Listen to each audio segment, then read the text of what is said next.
সুপ্রিয় দর্শক মণ্ডলী, আসসালামু আলাইকুম। আপনাদের সকলকে পবিত্র মাহে রমজানের শুভেচ্ছা জানাচ্ছি। আজকে হচ্ছে শুক্রবার, দ্বিতীয় রোজা চলতেছে। আমি আমার ছাদ বাগানে আসলাম। আজকের ছাদ বাগান বিষয়ক ব্লগে মূলত একটা আশ্চর্য রকমের টমেটো গাছ দেখাবো, যে গাছটা কিনা মানে এত জায়গা জুড়ে হয়েছে, আমি অবাক হয়ে গেছি। আসলে এত জায়গা জুড়ে একটা টমেটো গাছ থাকতে পারে, আমার লাইফে আমি অন্তপক্ষে দেখি নাই। তো ভাবলাম আপনাদের সাথে একটু শেয়ার করি আমার ছাদ বাগানের সবজি ব্যাপারে। তো চলুন আজকের ব্লগটা শুরু করা যাক। তো প্রথমেই শুরু করি, ছাদ বাগানে আমার এই যে চমৎকার লাউ হয়েছে। এখন লাউয়ের যে দাম, এবং আরও বেশ কিছু লাউ কিন্তু ওই যে দিক দিয়ে আসতেছে, এই যে বিভিন্ন জায়গায় আসতেছে, দেখা যাক। আমি এটাকে ব্যাগিং করে রাখছিলাম যাতে পোকায় নষ্ট করতে না পারে। এটা হলো আমি এখানে একটা যে শেড করছিলাম, জিও ব্যাগের গোল রাউন্ড একটা শেড, সেখান থেকে হয়েছে।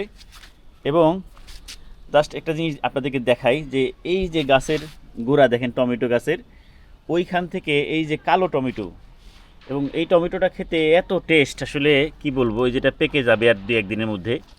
এই যে এখান থেকে বেশ কিছু খাওয়া হয়েছে। প্রত্যেকটা গিটে গিটে কিন্তু এই যে টমেটো আছে, এই যে এখান দিয়ে দেখেন মানে কতখানি জায়গা জুড়ে সে ছড়াইছে। এই যে এইদিকে দেখেন, ওই যে ওই পাশে আম গাছ পর্যন্ত উঠে গেছে। এই যে এই পাশটাতে আম গাছ পর্যন্ত উঠে গেছে। আর এই দিক দিয়ে দেখেন, এই যে এখানে দেখেন এক ঝোপা, এগুলো কিন্তু সব কালো টমেটো, এবং এটা খেতে অনেকটা কালো আঙ্গুরের মতো লাগে, খুবই সফট এবং টেস্টি। এবং এই দিক দিয়ে দেখেন আস্তে আস্তে আমার যে 6 ফুট উচ্চতার যে জাংলা বা শেড যেটাই বলি বা মাচা, সেখানে উঠে গেছে। আমি ওই পাশ থেকে আপনাদেরকে একটু দেখাই। এই যে দেখেন, এই যে এই যে উপরে কিন্তু উঠে গেছে। আমি উপর থেকে একটু দেখাই আপনাদেরকে, এই দেখেন। এবং এই দিক দিয়েও কিন্তু প্রত্যেকটা গাছের যে টমেটো গাছের যে গিটে গিটে কিন্তু টমেটো ধরতেছে মাশাআল্লাহ। আবার নিচ দিয়ে দেখেন, এই যে দেখেন, এইখানে আসলে টোটাল 2টা কালো টমেটো গাছ আছে, তাতেই এই অবস্থা মাশাআল্লাহ। দেখেন এই যে জাম্বুরা গাছের নিচ দিয়ে মানে বিভিন্ন দিক দিয়ে ছড়াইয়া ছিটিয়ে আছে। 2টা টমেটো গাছে যদি এই অবস্থা হয়, এবং এরকম যদি 8-10টা টমেটো গাছ থাকে, তাহলে আমার কাছে মনে হয় আপনি খেয়ে শেষ করতে পারবেন না, কতগুলো খাবেন। এই যে দেখেন মাশাআল্লাহ। তো এরকম টমেটো গাছগুলো যদি আপনারা সংগ্রহ করতে পারেন, ভালো জাত দেখে যদি কোনো গাছ সংগ্রহ করেন, দেখবেন সেখান থেকে রেজাল্ট ভালো পাবেন এবং অনেক ভালো ফলন পাবেন। পাশাপাশি আপনাদেরকে আরেকটা টমেটো গাছ দেখাই, তার আগে এই যে এখানে দেখেন আমার এখানে তুর্কি মালবেরিগুলো কত সুন্দর সাইজ হয়েছে।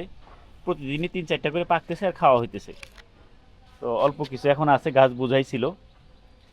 আর পাশাপাশি এইখানে বেগুন গাছের ব্যাপারে আমি এর আগে যে বাড়ি 12 বেগুনের কথা বলছিলাম, যে এক একটা অনেক ওজন হয়, কিন্তু আমার ছাদ বাগানে আসলে অতটা ওজন হয় নাই। এই যে আবার নতুন করে ধরতেছে, বেশ কিছু ধরতেছে যে উপর দিয়ে, কারণ বেগুনের এখন যে দাম 200 টাকার কাছাকাছি দাম হয়ে গেছে। আমি অবাক হয়ে গেলাম প্রথম রমজানের দিকে। আপনারা যখন ভিডিওটা দেখবেন তখন বেগুনের দাম কত আছে অবশ্যই কমেন্ট করে জানাবেন। এই যে দেখেন।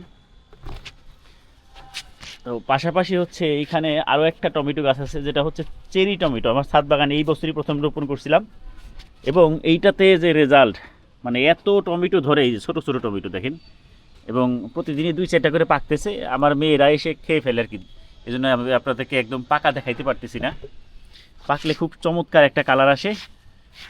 এবং দেখেন কত টমেটো মাশাআল্লাহ, থোকায় থোকায় কিন্তু এখানে টমেটো ধরে আছে। তো এরকম 2-4টা টমেটো গাছ থাকলে, এবং এই যে লম্বা মরিচ, এই মরিচটা ইদানিং দেখি ফেসবুক বা ইউটিউবে অনেকে দেখায়। এই গাছে প্রচুর মরিচ ছিল। আমি পুরোটা ভিডিও করার আগেই আমার ওয়াইফ সকালবেলা আসলে ছিঁড়ে নিয়ে গেছে। এখানে আরও 6-7টা ছিল। দেখেন লম্বা মরিচ বা লম্বা ক্যাপসিকাম যেটাই বলি, অনেক বড় সাইজ, এবং এই গাছ বুঝাইছিল। এছাড়া এই পাশটা দিয়ে দেখেন চেরি টমেটো কিন্তু অনেক আছে। আর আম গাছের মুকুলের কথা কি বলবো, মাশাআল্লাহ। দেখা যাক আল্লাহ পাক কেমন ফলন দেয়। পাশাপাশি আপনাদেরকে এই পাশেও যে টমেটো গাছ আছে, এগুলো টমেটো খাওয়া প্রায় শেষ হয়ে গেছে, এখন খুব একটা টমেটো নাই। এই যে গাছটা প্রায় মারাই গেছে। পাশাপাশি এই যে দেখেন পেঁপে গাছে, এই নিচের দিকে পেঁপেটা কিন্তু পাকতেছে আলহামদুলিল্লাহ। তো দেখা যাক। আর এবার বিভিন্ন গাছে কিন্তু ফুল প্রচুর আসছে, এগুলো নিয়ে আমি পর্যায়ক্রমে বিভিন্ন ভিডিও ছাড়তেছি, এবং আপনারা এগুলোর আপডেট পেয়ে যাবেন। আমার এই চ্যানেলটা যারা রেগুলার ফলো করেন তারা কিন্তু জানেন যে আমি ছাদ বাগান বিষয়ক ব্লগ বেশি তৈরি করে থাকি। তো আমার এই সবজি গাছ বা এই আম গাছ এগুলোর পরিচর্যা বা ফলন সম্পর্কে আপডেট পেতে চাইলে আমাদের এই হারুন ব্লগ বিডি চ্যানেলটা আপনারা সাবস্ক্রাইব করে পাশে থাকা বেল আইকনটিতে ক্লিক করে রাখতে পারেন, যাতে আমাদের সকল ভিডিও আপডেট সবার আগে পেয়ে যেতে পারেন। মাশাআল্লাহ, দেখেন মরিচ গাছে কি পরিমাণ মরিচ আসছে, ছোট একটা 5 গ্যালনের জিও ব্যাগে। আর ওইখানে হচ্ছে ফলের ক্যারেটের মধ্যে গাছের পাতার থেকে মরিচের সংখ্যাই বেশি। আর এর আগে এই গাছ থেকে বেগুন খাওয়া শেষ হয়ে যাওয়ার পর গাছটা আমি একদম হার্ড প্রুনিং করে দেওয়ার পর দেখেন আবার নতুন করে ডালপালা ছাড়ছে এবং নতুন করে আবার কিন্তু ফুল ফল আসতেছে মাশাআল্লাহ।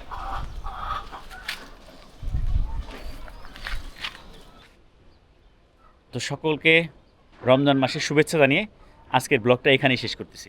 ভিডিওটা ভালো লাগলে লাইক, শেয়ার এবং কমেন্ট করতে পারেন। ধন্যবাদ সবাইকে।